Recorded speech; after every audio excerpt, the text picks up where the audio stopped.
आज के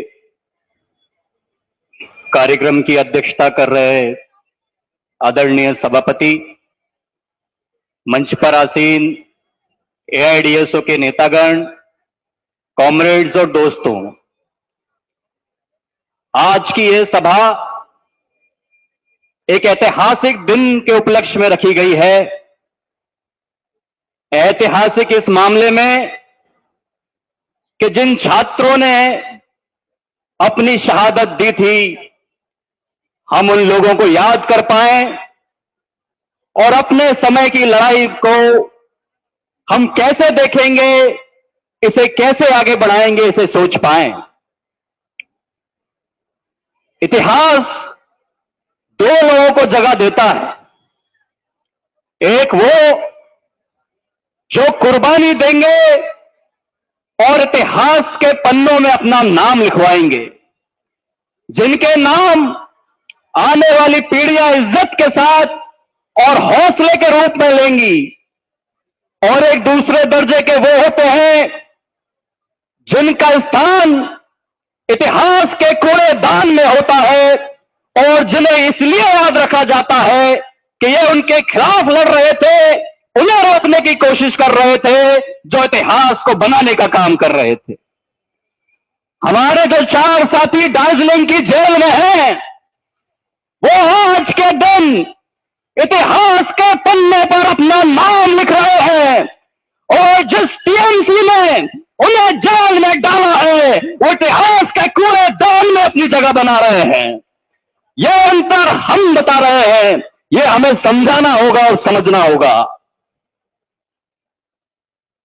जिस बड़े बड़े अक्षरों में आप देख रहे हैं एनईपी 2020 जब से लागू हुई है, तब से एआईडीएसओ पूरे देश भर में आंदोलन चला रहा है। उसके नीचे भी बड़े बड़े अक्षरों में लिख रहा है सेफ पब्लिक एजुकेशन। यह सार्वजनिक शिक्षा बचाने का मकसद क्या है?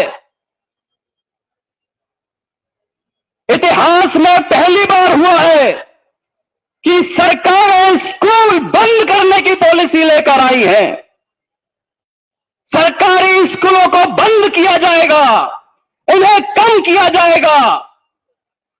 जिन स्कूलों में संख्या कम है उन्हें भी बंद किया जाएगा। आज के पेपर की खबर है, हमारे देश में शिक्षकों की संख्या 1 करोड़ से ज्यादा बढ़ गई है। और उसके बगल में एक और खबर है कि इसी देश में 1 लाख स्कूल ऐसे हैं जिनमें सिर्फ 1 शिक्षक पढ़ा रहा है। इन खबरों के 2 मतलब हैं। एक, सरकार जो भ्रम फैला रही है वो फैलाएगी। दूसरी, इन्हीं शिक्षकों की कमी के चलते, इन्हीं छात्रों की कमी के चलते सरकारी स्कूल बंद करेगी। स्कूलों में शिक्षकों को पहुंचाने की जिम्मेदारी किसकी है? सरकारों की है। स्कूल में अगर छात्र नहीं आ पा रहे हैं तो यह सोचने की जिम्मेदारी किसकी है कि क्यों नहीं आ पा रहे? सरकार की है। अगर सरकार शिक्षाविदों से राय ले कि कैसे स्कूल बेहतर किए जाएंगे, कैसे पढ़ाई बेहतर की जाएगी, तो वो राय देकर ये बता सकते हैं कि कितने शिक्षकों की जरूरत है और कैसे छात्र आएंगे।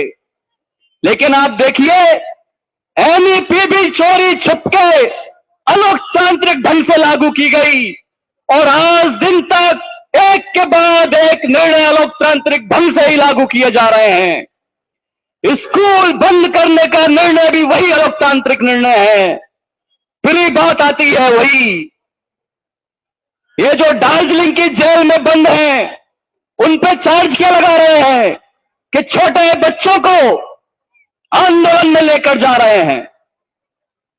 एक बात जरूर हम बताना चाहेंगे कि सही और गलत को परखने की कोई उम्र नहीं होती। अगर आप यह जानते हैं कि गलत हो रहा है और अगर आप उसके खिलाफ खड़े होते हैं, वही समझदारी की सही उम्र है।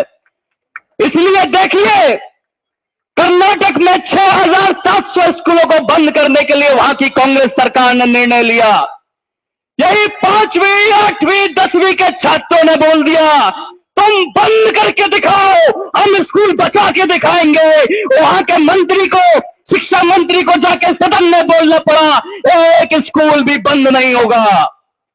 यही काम इस सभा से हमें करना होगा, यही प्रण लेकर यहां से जाना होगा कि देश भर के तमाम स्कूल जो आम जनता की गाड़ी कमाई से बनाए गए हैं, जिन्हें बनाने के लिए, जिन्हें स्थापित करने के लिए महान मनीषियों ने अपना जीवन दिया, उन स्कूलों को बचाने का काम उसी इतिहास के अगले पन्ने पर जो काम कर रहे हैं, जो इस इतिहास को जानते हैं कि ये स्कूल कॉलेज संघर्ष की मिसाल है, इन्हें संघर्ष से स्थापित किया गया है।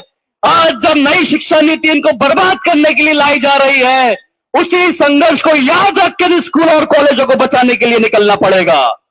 यह जिम्मेदारी हमारे ऊपर है। 25 जुलाई की घटना है, आप लोगों ने हो सकता है टीवी पर देखी हो। राजस्थान के झालावाड़ जिले का पिपलोदी कस्बा, एक स्कूल जिसकी छत गिर गई और 37 बच्चे उसके नीचे दब गए।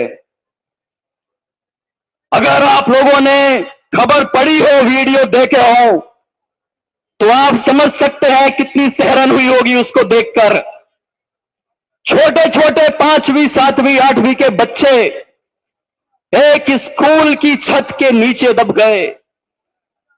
गरीब परिवारों के लोग जो मजदूरी करने जाते हैं, किसी का पिता मजदूरी पे चला गया है, उसका बच्चा जो स्कूल में पढ़ने गया था, गांव के लोगों ने उनको बचाया।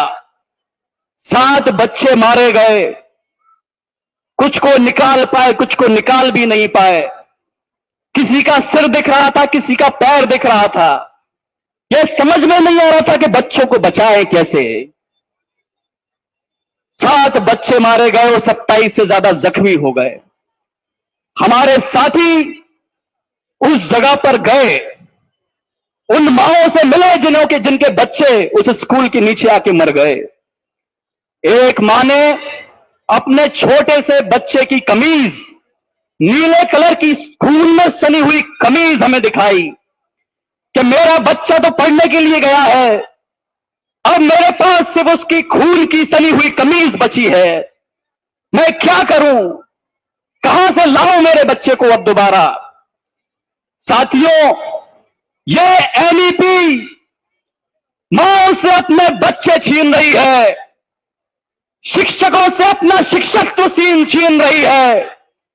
आज के जमाने में आपको आशुतोष मुखर्जी जैसे शिक्षक मिलना मुश्किल है, जिनके नाम पर प्राण है, जिन्होंने अंग्रेजों के जमाने में कहा था कि हम अपनी स्वायत्तता से और हम अपनी स्वतंत्रता से समझौता नहीं करेंगे, हम भीख मांगकर अपने बच्चों को पढ़ाएंगे, लेकिन अंग्रेजों के सामने झुकेंगे नहीं।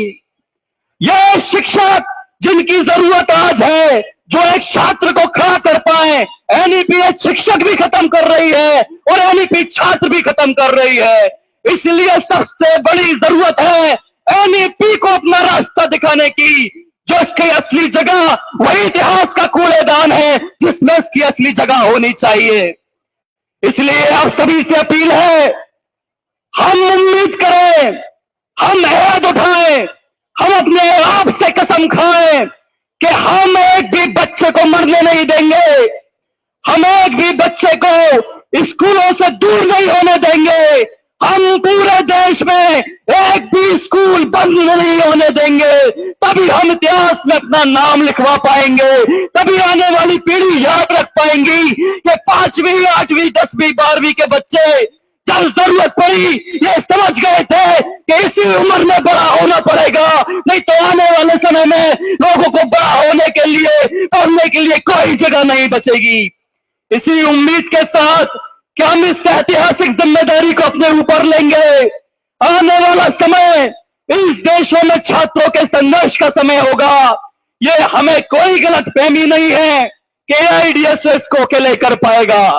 हम उम्मीद करते हैं जितने भी वामपंथी छात्र संगठन हैं, जो भी लेफ्ट पॉलिटिक्स में विश्वास रखते हैं, जो उम्मीद करते हैं कि शिक्षा बचनी चाहिए, हम अपने दिल से महसूस करते हैं कि एक लेफ्ट यूनिटी की जरूरत है, तभी इस देश में आंदोलन बच पाएगा और चल पाएगा। हमें उम्मीद है इस मंच से हम भी ये बताना चाहेंगे कि अगर जरूरत पड़ी झंडे को रखने की, AIDSO सबसे पहले रखा साइड में झंडा रख देगा। अगर आप संघर्ष करना चाहते हैं, साथ में आना चाहते हैं तो आपका स्वागत है। चलिए मिलकर संघर्ष करें। NEP हटाओ, स्कूल कॉलेज बचाओ, शिक्षा बचाओ का नारा दिया जाए। आइए मिलकर लड़े और अपने भविष्य को बचाएं। इनकलाब जिंदाबाद, AIDSO जिंदाबाद।